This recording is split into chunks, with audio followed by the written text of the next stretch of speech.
Commander Jinho stared at the massive space station floating in front of his ship. Nexus Prime was the biggest thing he had ever seen. It was like a small moon made of metal and glass, spinning slowly in the darkness of space. Lights blinked all over its surface like tiny stars. This was where the most powerful beings in the galaxy came to make decisions. His ship, Soul's Pride, was just a small exploration vessel. It looked like a toy next to the huge station. Jinho had been mapping new star systems in the far corners of space when the message came. The Galactic Council wanted to see him. They wanted to see all humans, actually, and they did not sound happy. "Sir, we're getting another transmission," said his communications officer, a young woman named Sunmi. She had worry written all over her face. "It's from Earth Command." Jinho nodded and pressed a button on his chair. Admiral Dongwu's face appeared on the main screen. The old admiral looked tired. Deep lines marked his face and his eyes were serious. "Commander Jinho, I hope you got our earlier message," Dongwu said. "You need to dock at Nexus Prime immediately. Captain Mira is already there with the diplomatic team." "What's this all about, Admiral?" Jinho asked. The Council's message was not very clear. Dongwu rubbed his forehead. "They're scared, Jinho. The alien species are worried about our weapons research. They think we're building something dangerous." Jinho frowned. Humans had only joined the Galactic Council 5 years ago. They were still the new kids, still learning how things worked. Earth had basic laser weapons and simple shields. Nothing compared to what the older alien races had. The Vorthak could bend energy like it was clay. The Etheri could control gravity itself. The Quillix could grow living weapons that changed and adapted. "What weapons research?" Jinho asked. "We're barely keeping up with everyone else's technology." "That's what we need to find out," Dongwu said. "Get to the station." "And Jinho, be careful.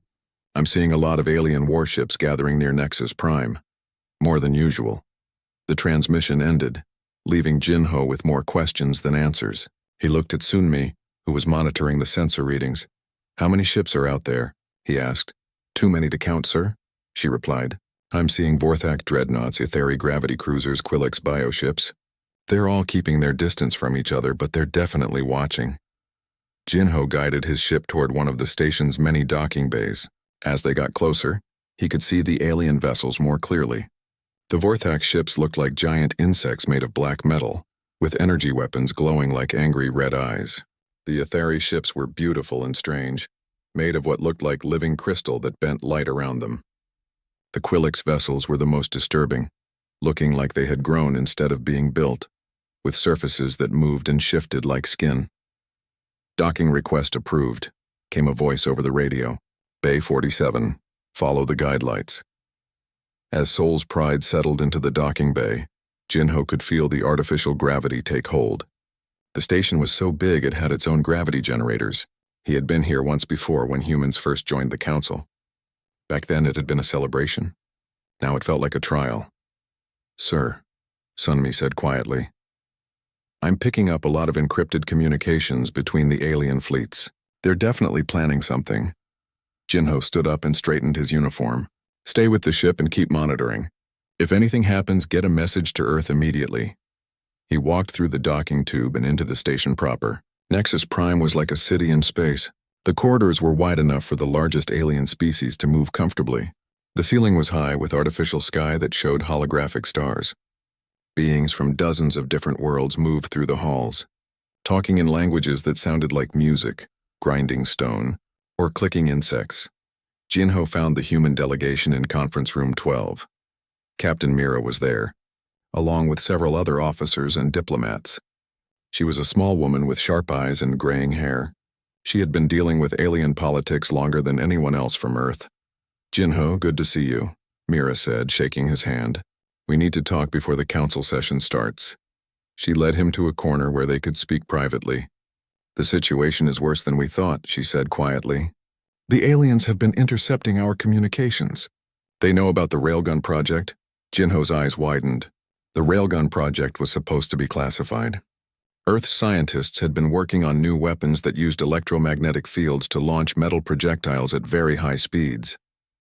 It was based on old human technology. Nothing fancy like the energy weapons the aliens used. "How much do they know?" he asked. "Too much," Mira replied. "They're calling it primitive and dangerous." They say kinetic weapons are unpredictable and could upset the balance of power in the galaxy. But our railguns are nowhere near as powerful as their weapons. Jinho protested. Mira's expression was grim. That's what we thought too. But apparently our tests have been more successful than we realized. The projectiles we've been firing have been punching through their shield simulations like they weren't even there. Before Jinho could ask more questions, a chime sounded throughout the station. All council members to the main chamber, announced a voice in perfect galactic standard. Emergency session beginning in 10 minutes. As they walked toward the chamber, Jinho noticed that the alien beings in the corridors were watching the humans more carefully than usual. Some looked curious, others worried, and a few seemed openly hostile. The council chamber was enormous, with seats arranged in a circle around a central speaking area. Each species had their own section, designed for their specific needs. The Vorthak sat on heated stone platforms while the Athari floated in gravity fields. The Quillix rested in organic pods that fed them nutrients. Admiral Dongwu was already there, sitting with the other human representatives. He nodded to Jinho as they took their seats. Around them, the most powerful beings in the galaxy prepared to decide humanity's fate. The session was about to begin, and Jinho could feel the tension in the air like electricity before a storm. Whatever happened next would change everything for the human race. The galaxy was watching, and they were not happy with what they saw. The council chamber fell silent as the great doors sealed shut. Admiral Dongwu could feel hundreds of alien eyes focused on him and his small group of humans.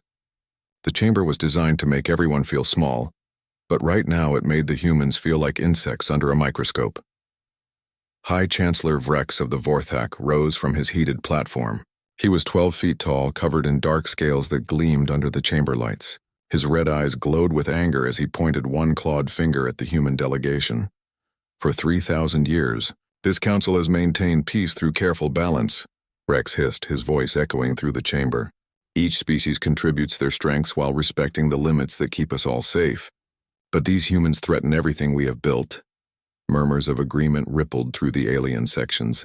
The Athari delegation pulsed with pale blue light, which Dongwu had learned meant they were agitated.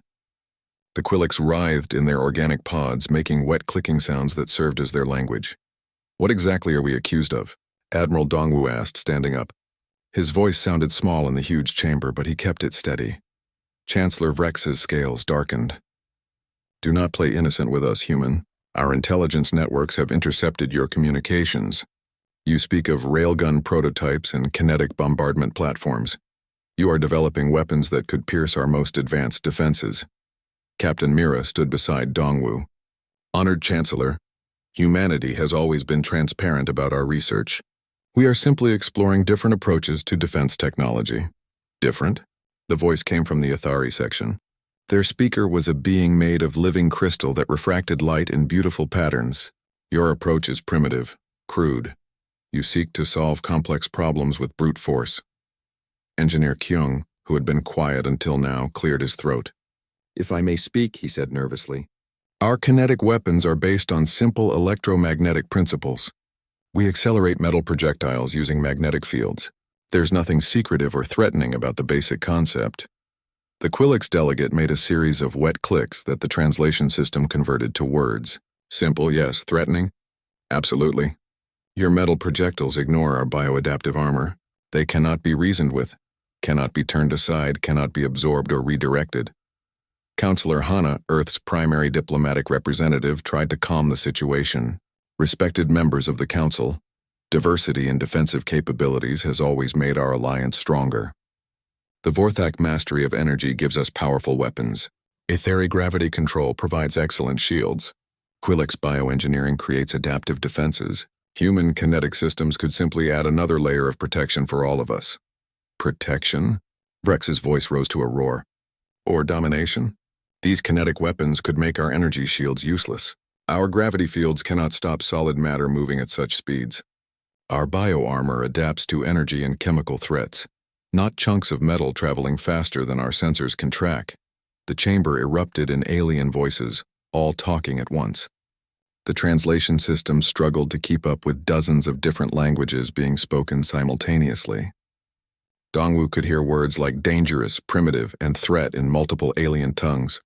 The High Arbiter, an ancient being whose species had founded the Council, raised one arm for silence.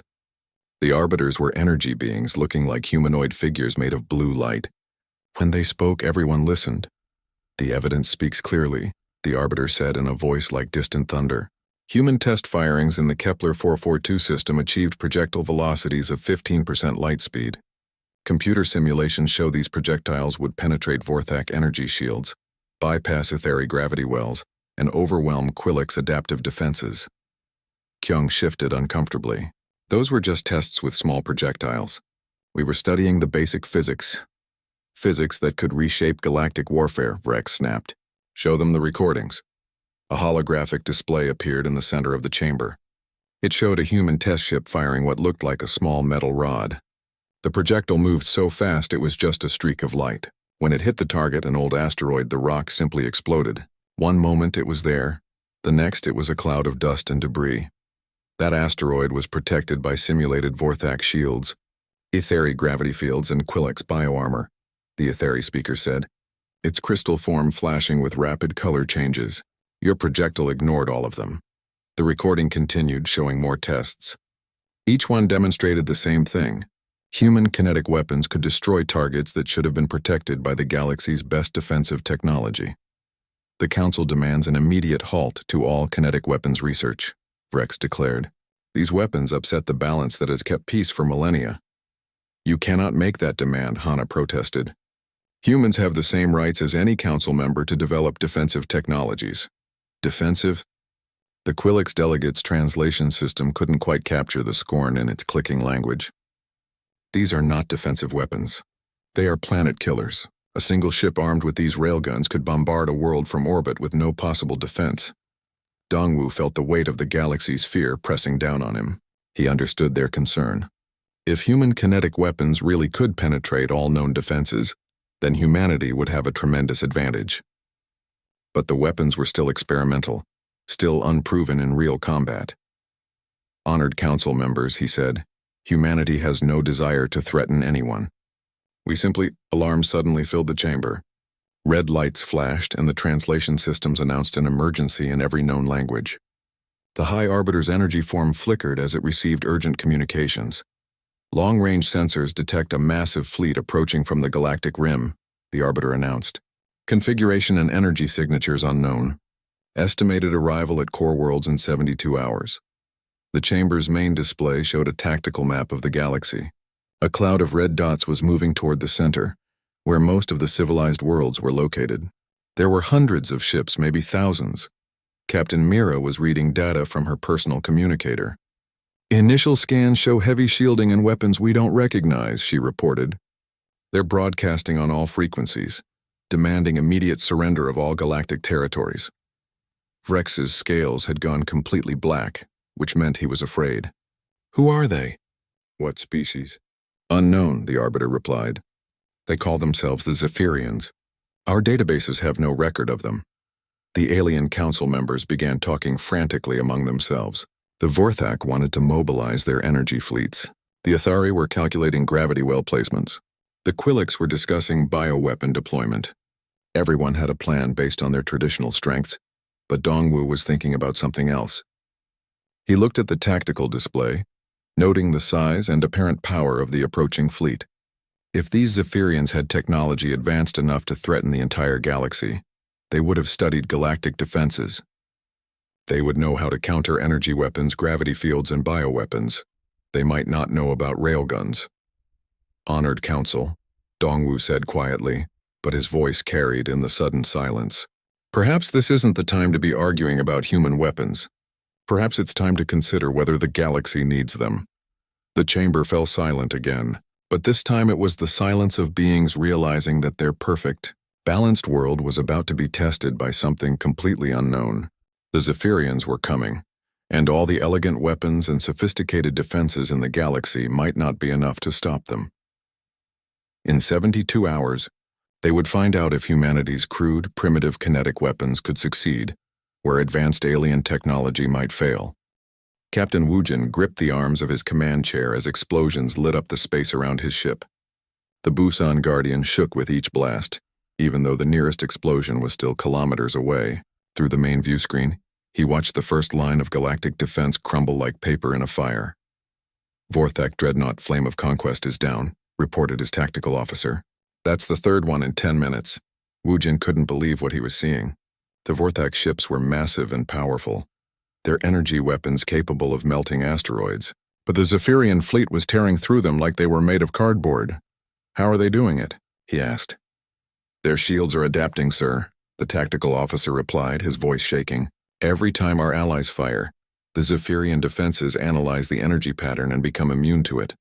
It's like they're learning our weapons in real time. On the screen, a Zephyrian ship faced off against an Etheri crystal cruiser. The Etheri vessel fired its gravity cannon, a weapon that could crush a moon. The gravitational beam struck the Zephyrian ship and simply stopped. The enemy's shields glowed for a moment. Then the same gravitational force was redirected back at the Etheri ship, which crumpled like a tin can. Emergency transmission from Admiral Dongwu, the communications officer announced. Dongwu's face appeared on a side screen. Behind him, Wujin could see the bridge of the flagship Soul's Glory, with damage reports scrolling across multiple displays. All human vessels. This is Admiral Dongwu, the old man said, his voice steady despite the chaos around him. The Zephyrians have adaptive technology unlike anything we've seen. They're countering every weapon system in the galactic arsenal. As if to prove his point, a group of Quillex bioships attacked a Zephyrian destroyer. Their living weapons changed and adapted as they struck, becoming more effective with each hit. But the Zephyrian ship's defenses adapted even faster. Within minutes, the bioweapons were useless, and the Quillex ships were being torn apart by weapons that seemed to grow more deadly with each shot. Sir, Wujin's sensor operator called out, I'm detecting massive movement in the Zephyrian fleet. They're advancing on Nexus Prime. Through the view screen, Wujin could see the enemy ships moving forward in perfect formation. They looked like nothing he had ever seen before, sleek and organic, as if they had been grown rather than built. Their hulls shifted and changed color as they moved, and their weapons seemed to pulse with a life of their own. All remaining galactic forces, retreat to defensive positions around Nexus Prime, came the order from the High Arbiter. Prepare for final stand, Wujin felt sick. The galaxy's greatest military powers had been reduced to making a last desperate defense in less than an hour. The Zephyrians had studied galactic technology for who knows how long, preparing counters for every weapon and defense system. Captain, his tactical officer said quietly, Admiral Dongwu is requesting permission to deploy the Inshan Hammer. Wujin's eyes widened. The Inshan Hammer was humanity's experimental railgun destroyer, still in testing phase. It had never been used in real combat. Against an enemy that could adapt to any weapon, sending an untested ship seemed like suicide. Sir, I'm getting reports from across the fleet, the communications officer said. The Vorthak have lost 60% of their ships. The Etheri are down to 30%. The Quillex biofleet is almost completely destroyed. On the main screen, Wujin watched as the last Vorthak dreadnought exploded in a ball of fire, the pride of their energy weapons technology, reduced to scrap metal in minutes. The Zephyrians are broadcasting again, the communications officer reported. The main screen switched to show a Zephyrian commander. The alien was tall and thin, with smooth gray skin and large black eyes. When it spoke, its voice was cold and emotionless. Galactic Council, your defenses have proven inadequate, the Zephyrian said. We have analyzed and countered every weapon in your arsenal. Our adaptation technology has rendered your energy weapons useless, your gravity weapons ineffective, and your biological weapons obsolete. Surrender now, and your species will be allowed to serve us. The transmission ended and the advancing Zephyrian fleet filled the screen. There were hundreds of them, each one bristling with weapons that had proven immune to everything the galaxy could throw at them. Captain, the Council is granting emergency authorization for the Inshan Hammer deployment, the tactical officer reported. Wujin stared at the overwhelming enemy force. The Inshan Hammer was just one ship, armed with weapons that seemed primitive compared to the advanced technology that had already failed. But it was the only option left. Tell Admiral Dongwu that the Busan Guardian will provide escort, Wujin ordered. On a side screen, he could see the Inshan Hammer moving into position. It was smaller than the alien capital ships, and its railgun arrays looked crude and simple compared to the elegant energy weapons of galactic civilization. Dr. Jihe was aboard, the lead scientist who had designed the railgun systems. "Inch on hammer to all vessels," came the transmission, beginning charge sequence. Through the sensor readings, Wu Jin could see the human ship redirecting all power to its railgun capacitors. It was a simple design, based on electromagnetic acceleration rather than exotic energy manipulation. The weapon's targeting system was basic. Its ammunition was just chunks of tungsten metal, and its operation was so straightforward that it barely registered on sophisticated sensors. The Zephyrian flagship moved closer, its adaptive shields analyzing the space around the human ship. Wu Jin could imagine the alien computers running through their databases, looking for known human energy signatures, gravitational anomalies, or biological threats. They found nothing to worry about. Engineer Taehoon's voice came over the comm from the Incheon hammer. "Railgun charged and ready. Target locked on the Zephyrian flagship. They're not even raising additional shields," Wu Jin's tactical officer observed. "Their adaptive systems don't see us as a threat." The Zephyrian commander appeared on screen again. "Human vessel, your energy readings are insufficient to penetrate our defenses. Your gravitational output is negligible. Your biological weaponry is non-existent. You pose no threat to our forces." Admiral Dongwu's face appeared on the communication screen. His expression was grim but determined. "Incheon hammer, you are authorized to fire at will." "Firing," Taehoon reported. For a moment nothing seemed to happen. Then Wu Jin's sensors detected a small object moving away from the human ship at tremendous speed. It wasn't energy, wasn't an exotic particle beam, wasn't a living weapon that could adapt and change. It was just a chunk of tungsten metal, accelerated to a significant fraction of light speed by electromagnetic fields. The Zephyrian flagship's adaptive shields tried to analyze the incoming threat. Their computers, designed to counter the most sophisticated weapons in the galaxy, found nothing to adapt to. No energy signature to absorb, no gravitational field to redirect, no biological component to counter. Just a piece of metal moving very, very fast. The tungsten projectile struck the Zephyrian flagship dead center. For one perfect moment, the enemy ship hung in space, apparently undamaged. Then the kinetic energy transferred through its hull like a shockwave, and the massive vessel simply came apart. Silence filled the communications channels as every ship in both fleets watched the Zephyrian flagship break into pieces. The galaxy's most advanced adaptive technology had been defeated by humanity's simplest weapon, hitting things really hard with fast-moving rocks. Communications officer Su Jin watched her displays light up with incoming transmissions from across the Zephyrian fleet. The alien voices were frantic, speaking in their own language so fast that the translation systems could barely keep up. "What are they saying?" Captain Wu Jin asked from his command chair. "They're confused, sir?" Su Jin replied, adjusting her headset. "They keep asking what kind of weapon we used. Their computers can't classify the attack. They're calling it impossible and unprecedented." Through the main view screen, the debris of the Zephyrian flagship continued to drift apart. The massive ship had been reduced to twisted metal and sparking electronics by a single tungsten projectile no bigger than a human fist. The hole through its center was perfectly round, as if someone had used a giant drill. "Incheon hammer to all vessels," came Admiral Dongwu's voice over the comm. "Reloading and preparing for full barrage. All human railgun ships, coordinate targeting solutions." Wu Jin looked at his tactical display. Besides the Incheon hammer, there were 3 other human ships equipped with experimental railgun systems: the Daegu Thunder, the Gwangju Storm, and the Ulsan Lightning. They were smaller vessels, converted from cargo haulers and mining ships, but each carried the same simple, devastating kinetic weapons. Lieutenant Yuna at the tactical station was working frantically to coordinate targets. "Sir, the Zephyrian fleet is repositioning. They're trying to put distance between their ships." "They're scared," Wu Jin realized. For the first time since the battle began, the enemy was retreating. On the Galactic Council's communication channel, alien voices were expressing amazement and disbelief. High Chancellor Vrex of the Vorthak was speaking rapidly to his fleet commanders. The Athari delegation was pulsing with colors that Wu Jin had never seen before. Even the normally calm Quilix were clicking and chittering in excitement. "Council vessels, maintain distance and observe," came the order from the High Arbiter. "Let the humans engage." Dr. Jihi's voice came from the Incheon hammer. "All railgun ships, we need to fire simultaneously. If we give them time to analyze our weapons, they might find a way to adapt. Understood, replied the captain of the Daegu Thunder. We're tracking the largest concentration of enemy ships.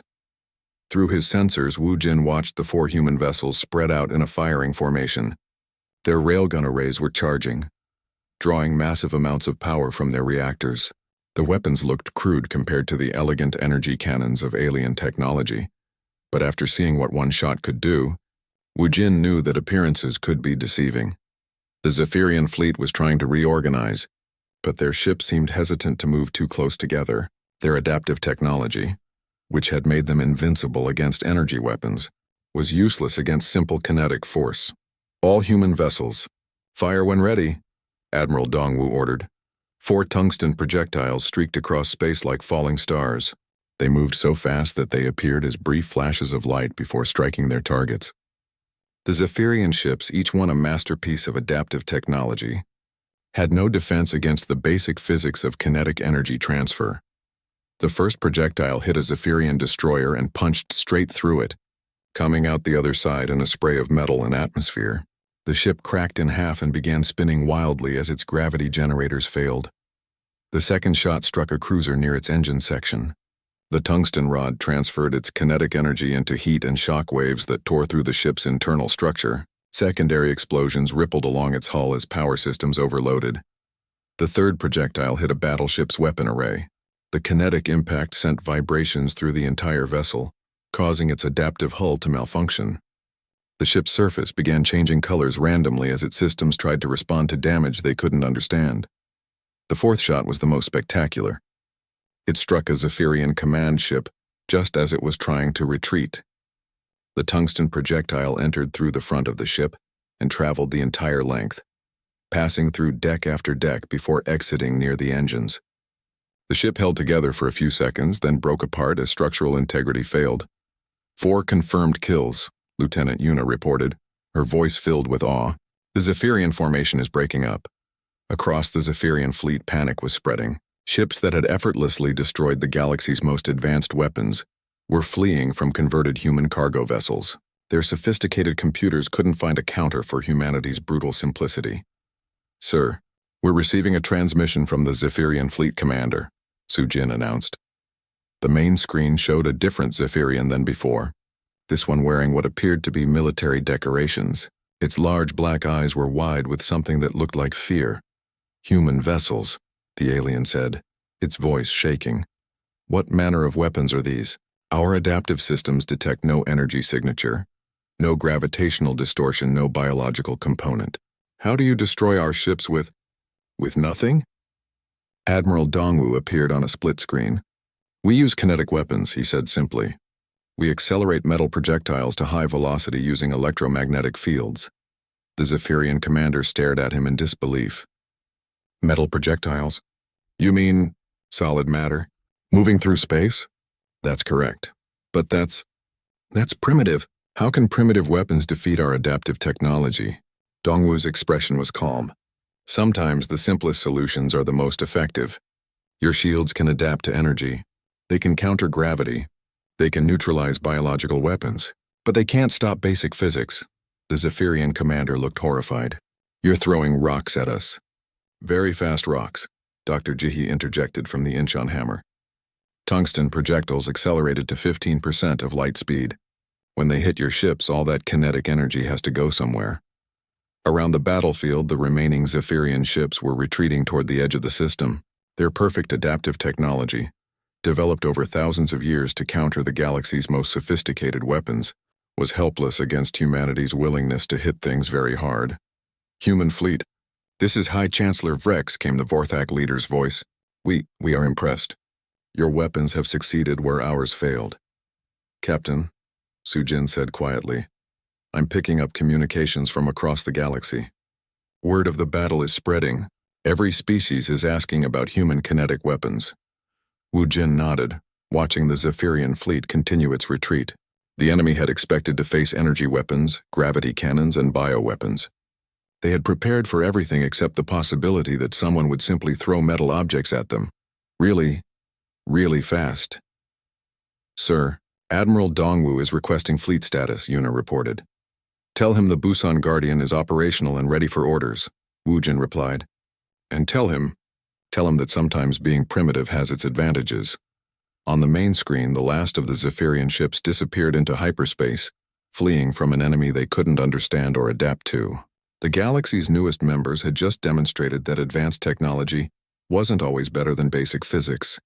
Humanity had saved the galaxy with the oldest weapon in existence, hitting your enemies with fast-moving objects. The only difference was that humans had figured out how to make those objects move very, very fast indeed. Ambassador Seokjin stood on the observation deck of Nexus Prime, looking out at the construction work happening in the space around the station. 6 months had passed since the Battle of Nexus Prime, and everything had changed. Where once there had been elegant alien ships with smooth curves and glowing energy weapons, now there were hybrid vessels that looked like someone had bolted human railgun arrays onto Vorthak hulls and etheric crystal structures. The integration is proceeding faster than we expected, said Captain Mira, joining him at the window. The alien crews are adapting to kinetic weapons better than anyone thought possible. Seokjin nodded, watching a Vorthak engineer work alongside a human technician to install a railgun system on an etheric cruiser. The reptilian alien's natural ability to manipulate energy fields turned out to be perfect for controlling the electromagnetic systems that powered the railguns. The Etheri's mastery of gravity helped with targeting calculations, ensuring that the tungsten projectiles would hit exactly where they were supposed to. It's strange, Seokjin said. 6 months ago they wanted to ban our weapons. Now they can't build enough of them. The change had started immediately after the Zephyrian retreat. Within hours of the battle, representatives from every major species had contacted Earth, requesting technical specifications for railgun technology. The Vorthak wanted to know about electromagnetic acceleration. The Etheri were interested in kinetic targeting systems. Even the Quilix had asked if they could grow biological components to enhance projectile guidance. Ambassador, came a voice from behind them. They turned to see Engineer Kyung approaching with a datapad in his hands. The council is ready for your presentation on the new defense station designs. Seokjin followed Kyung through the corridors of Nexus Prime. The station itself had been modified over the past months, with human-designed railgun emplacements integrated into its structure. The weapons looked crude compared to the station's elegant architecture, but they provided protection that no energy shield could match. The council chamber had changed too. Where once there had been clear divisions between species, now the seating arrangement was mixed. Human engineers sat next to Vorthak energy specialists. Etheri gravity experts worked alongside Quilix biocomputer technicians. The galaxy had learned that cooperation was more effective than competition. Honored council members, Seokjin began as he took the speaker's position. I'm here to report on the progress of our joint defense initiatives. The main display showed a map of the galaxy, with glowing points of light scattered throughout. Each point represented a new defense station, equipped with hybrid technology that combined the best of every species' capabilities. We now have operational railgun platforms in 47 star systems, Seokjin continued. Each station is staffed by mixed crews and equipped with both kinetic weapons and traditional defensive systems. Pirates who used to ignore galactic authority are now surrendering rather than face our combined firepower. High Chancellor Vrex, whose scales had returned to their normal bronze color, nodded approvingly. The effectiveness has been remarkable. The Korvac pirates, who plagued our trade routes for decades, have disbanded their entire fleet. The Athari representative pulsed with pleased blue light. Our preliminary calculations suggest that a single hybrid station can protect an entire star system from any conventional threat. The integration has produced unexpected benefits, added the Quilix delegate. Our biocomputers can process firing solutions faster when combined with human targeting systems. The organic components adapt to local conditions, while the kinetic weapons provide consistent stopping power. Captain Mira activated another display showing economic data. Trade revenue is up 37% across all protected routes. Colonies that were considered too dangerous to settle are now receiving their first shipments of supplies and equipment. Seokjin smiled as he watched the council members discuss the success of their cooperation. It had taken an external threat to make the galaxy realize that different approaches to problem solving could work together instead of competing against each other. There have been some unexpected developments, Kyung reported, taking over the presentation. Our civilian applications research has produced interesting results. The display showed mining, operations in the asteroid belt around Kepler 442. Small railguns were being used to extract valuable metals from asteroids, accelerating cutting tools to precise velocities. Construction projects were using kinetic assembly, systems to position massive structural components with perfect accuracy. The Vorthak have developed energy-assisted railguns that can achieve even higher velocities, Kyung continued. The Athari are working on gravity-guided projectiles that can change course in flight. The Quilix have created self-repairing ammunition that adapts to different target types. What about military applications? Asked Admiral Dongwu, who had been promoted to Supreme Commander of Galactic Defense Forces. The scaling potential is impressive, Dr. Jihe replied from her position with the research delegation. Planetary defense railguns can accelerate projectiles to 25% of light speed. We're working on orbital bombardment systems that could deliver precision strikes anywhere on a planet's surface, though we hope never to need them. The implications hung in the air. Humanity had not only saved the galaxy, but had fundamentally changed how galactic warfare would work from now on. Energy shields, gravity wells, and bioarmor were still important, but they were no longer the ultimate defensive technologies. We've received communication from several previously unknown species, Seokjin reported. Word of our victory over the Zephyrians has spread beyond our galaxy. Some are offering alliance, others are requesting protection, and a few are simply curious about our kinetic weapons. Any threats? Frex asked, his scales darkening slightly with concern. None so far, Admiral Dongwu replied. It seems that most species prefer diplomacy when they know their advanced technology might not protect them from fast-moving chunks of metal.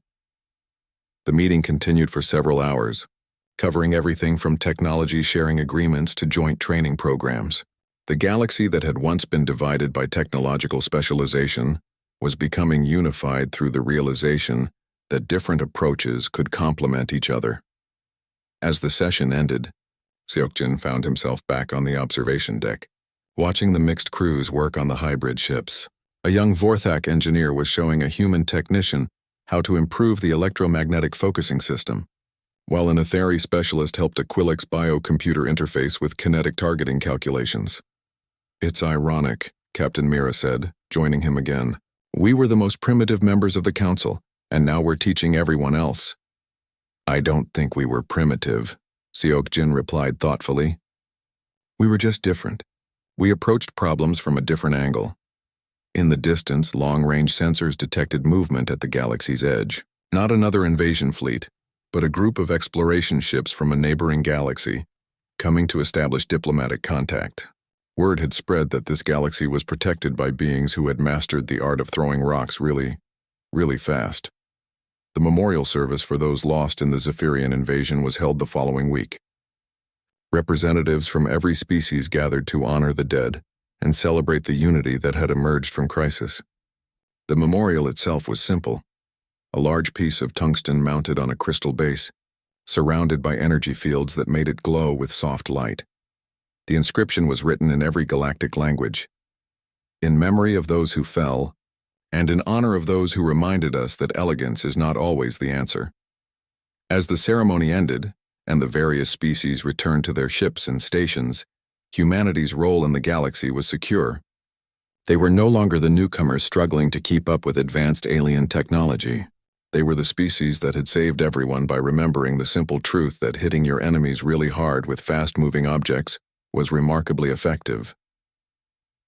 The galaxy was at peace, protected by the combination of advanced alien technology and human willingness to solve problems with kinetic energy. And if new threats emerged from the darkness between stars, they would find themselves facing not just energy weapons and gravity cannons, but the galaxy's newest and most effective defense. Very fast rocks thrown by beings who understood that sometimes the old ways were the best ways.